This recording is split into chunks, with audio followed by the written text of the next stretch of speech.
Hello Gates. Eric Clapton, born in 1945 in Ripley, England, grew up in a home full of secrets and emotional distance.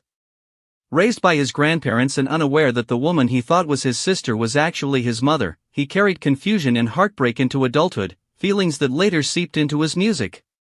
From a young age, Clapton was drawn to the blues, listening to legends like Robert Johnson and B.B. King.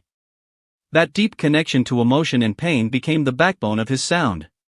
His career began to take shape when he joined the Yardbirds in the early 1960s, where his calm stage presence and masterful guitar work earned him the nickname Slowhand. But his loyalty to the blues made him leave the band when they turned toward a pop sound.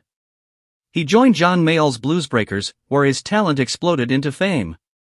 His guitar solos were so powerful that fans began spray painting Clapton as God on London walls. In 1966, he co-founded Cream, a band that fused blues and rock into something revolutionary. Songs like Sunshine of Your Love and White Room turned him into a rock legend. But behind the fame, there was restlessness. After Cream disbanded, Clapton moved from band to band, eventually starting a solo career that defined the 1970s. Albums like 461, Ocean Boulevard and his hit rendition of I Shot the Sheriff showcased both his musical depth and his struggles. Behind the success, however, was a man battling heroin and alcohol addiction. His pain and longing came through in songs like Wonderful Tonight, written for Pattie Boyd, the woman he loved after years of obsession and heartache. But tragedy would soon strike harder than ever. In 1991, Clapton lost his 4-year-old son, Connor, in a horrific accident when the boy fell from a New York apartment window. That unimaginable grief gave birth to Tears in Heaven, one of the most emotional songs in history. The song connected with millions of people who had experienced loss, winning multiple Grammys and cementing Clapton's reputation as a man who could turn sorrow into art. Over the years, he overcame his addictions and dedicated himself to helping others by opening the Crossroads Center, a treatment facility in Antigua. His charity work, combined with his 18 Grammy Awards and triple induction into the Rock and Roll Hall of Fame, made him one of the most respected musicians of all time. In his personal life, Clapton's marriages reflected his evolution as a man. His first marriage to Pattie Boyd was filled with passion, jealousy, and heartbreak. She had been married to George Harrison before falling for Clapton, and their relationship inspired the song Layla, a timeless anthem of unfulfilled love. But Clapton's addictions and infidelity tore them apart, leading to divorce in 1989. Later, his second marriage to Melia McEnery brought him peace and stability. With her, Clapton found balance and faith, becoming a devoted husband and father to their 3 daughters. This new chapter of his life was quieter but more grounded, a stark contrast to the chaos of his earlier years.